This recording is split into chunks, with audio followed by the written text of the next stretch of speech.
Assalamualaikum warahmatullahi wabarakatuh. Perkenalkan, saya Safira Abdul Hakim Talib dengan nomor NPM 24 Di video ini saya akan menjelaskan program C++ tentang sistem kontrol dan perhitungan konsumsi listrik. Saya akan menjelaskan kode program baris demi baris sampai menjalankan programnya. Karena sesuai dengan persyaratan dari tugas saya, yaitu program minimal 50 baris, saya akan langsung menempelkan kode program C++ yang sudah saya siapkan.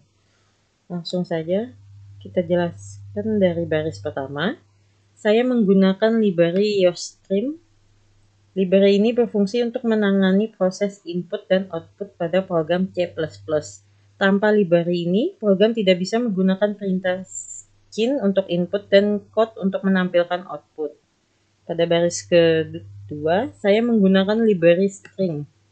Library ini memungkinkan program untuk menyimpan dan mengolah data dalam bentuk teks atau kalimat seperti nama alat listrik. Penggunaan string membuat input data menjadi fleksibel dibandingkan tipe data karakter biasa. Pada baris ketiga, saya menggunakan library iomanip. Library ini digunakan untuk mengatur format tampilan output agar lebih rapi. Contohnya adalah fungsi setView untuk mengatur lebar kolom tabel.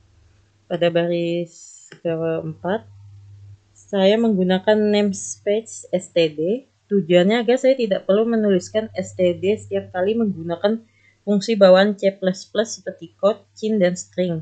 Hal ini membuat kode menjadi lebih ringkas dan mudah dibaca. Pada baris ke-6, saya mendeklarasikan sebuah konstanta bernama max. Konstanta ini bernilai 50 dan digunakan sebagai batas maksimal jumlah alat listrik. Penggunaan konstanta membuat program lebih aman dan terkontrol. Pada baris ke-7, saya membuat struct bernama alat. Struct ini digunakan untuk mengkelompokkan beberapa tipe data dalam satu kesatuan. Di dalamnya terdapat nama alat, daya listrik, dan status on atau off. Pada baris ke-8, saya mendeklarasikan array data bertipe struct alat. Array ini digunakan untuk menyimpan banyak data alat listrik. Jumlah maksimal data mengikuti nilai konstanta max. Pada baris 9, saya mendeklarasikan variabel integer jumlah. Variabel ini digunakan untuk menyimpan jumlah alat listrik yang dimasukkan oleh pengguna. Nilai awal di set 0 karena belum ada data yang diinput. Pada baris 11, saya mendefinisikan fungsi menu input.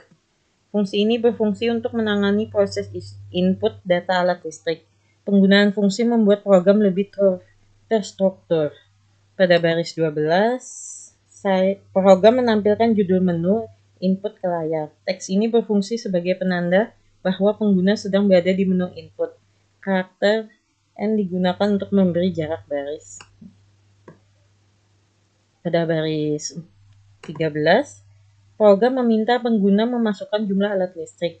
Nilai input tersebut disimpan ke dalam variabel jumlah. Input ini menentukan berapa kali perulangan akan dijalankan. Pada baris 14, digunakan percabangan if. Jika jumlah alat melebihi batas maksimal, maka nilai jumlah otomatis disesuaikan. Ini bertujuan untuk mencegah error pada array. If. Pada baris 15, digunakan perulangan for. Perulangan ini akan berjalan sesuai jumlah alat yang dimasukkan. Variabel i digunakan sebagai indeks array. Pada baris 16, program menampilkan nomor alat yang sedang diinput. I plus 1 digunakan agar pernomoran dimulai dari angka 1. Ini memudahkan pengguna saat membaca. Pada baris 17, program menampilkan teks untuk meminta nama alat. Baris ini hanya berfungsi sebagai tampilan informasi input. Input sebenarnya dilakukan pada baris berikutnya. Pada baris 18, cin ignore digunakan untuk membersihkan buffer input. Kemudian getLine digunakan untuk mengambil input nama alat berupa teks. Cara ini memungkinkan input nama lebih dari satu kata. Ini ignore. dan ini get line. Pada baris 18, program meminta input daya listrik alat. Nilai daya dimasukkan dalam satuan watt. Nilai ini disimpan pada atribut watt di distruk. Pada baris 19, status awal alat diset ke false. Nilai false berarti alat dalam kondisi mati atau off. Status ini bisa diubah pada menu kontrol. False. Lalu pada baris 20, perulangan for ditutup. Artinya proses input data alat telah selesai dilakukan. Program akan keluar dari log ini.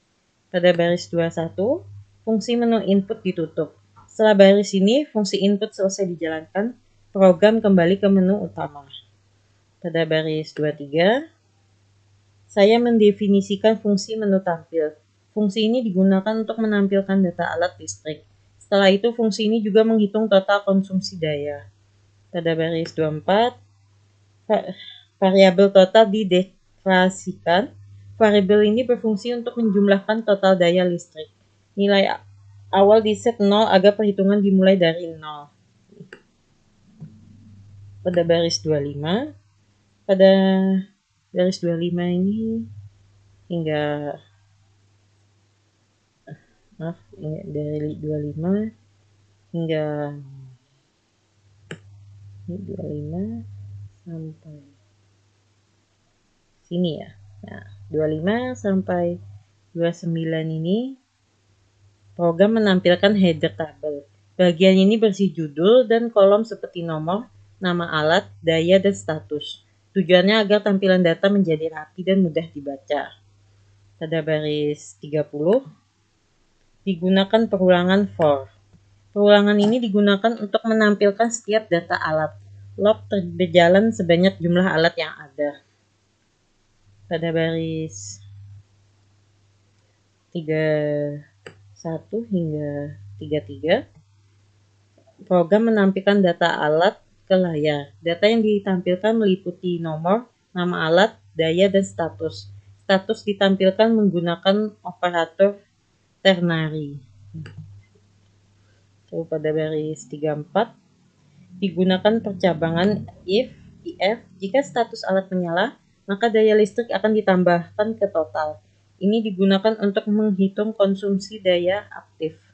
Pada baris 35, perulangan for ditutup. Artinya semua data alat telah ditampilkan, program keluar dari log. Ini baris 36 hingga 38. Program menampilkan total konsumsi listrik.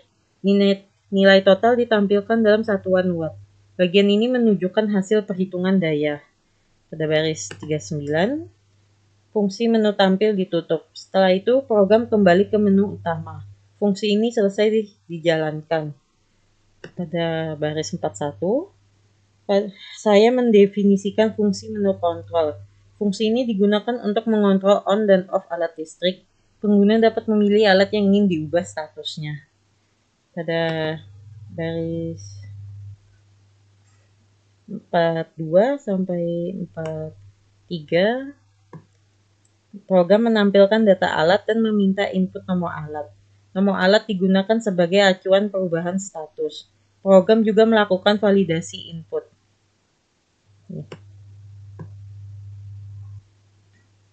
Pada baris 45, digunakan operator logika NOT. Operator ini membalik nilai status alat. Jika sebelumnya mati, maka menjadi nyala dan sebaliknya. Pada baris 46 sampai 47, program menampilkan pesan konfirmasi. Pesan ini memberitahu bahwa status alat berhasil diubah.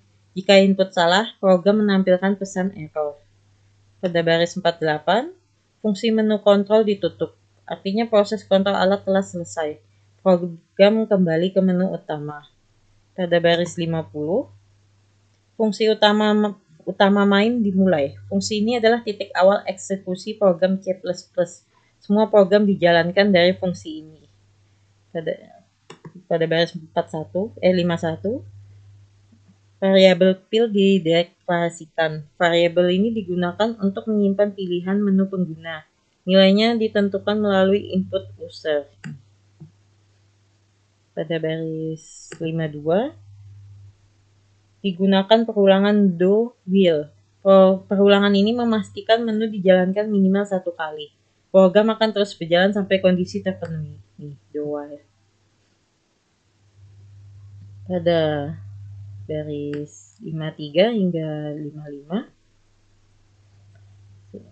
program menampilkan menu utama. Menu terdiri dari input data, tampil data, kontrol alat, dan keluar. Pengguna diminta memilih salah satu menu. Pada baris 56, digunakan percabangan switch case. Percabangan ini digunakan untuk memilih aksi berdasarkan menu. Setiap pilihan akan menjalankan fungsi yang berbeda.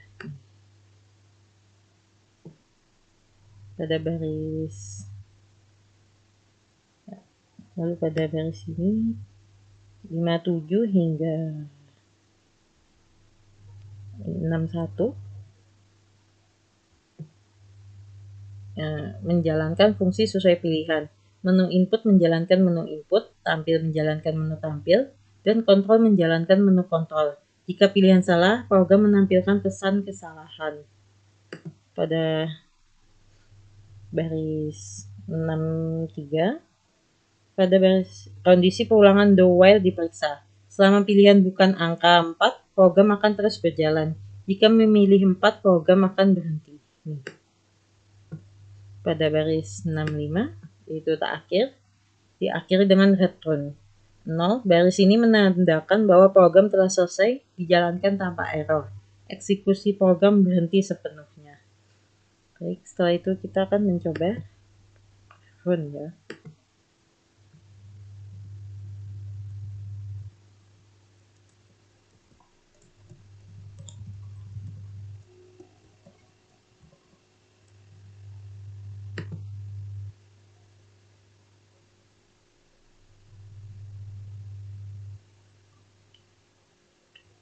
Nih, pilihan pertama ada input, kedua tampil, 3 on dan off, dan keempat keluar. Nah, kita coba programnya. Masukkan alat, kita akan masukkan acak saja. Nah, kita acak saja alatnya ya. Wattnya juga.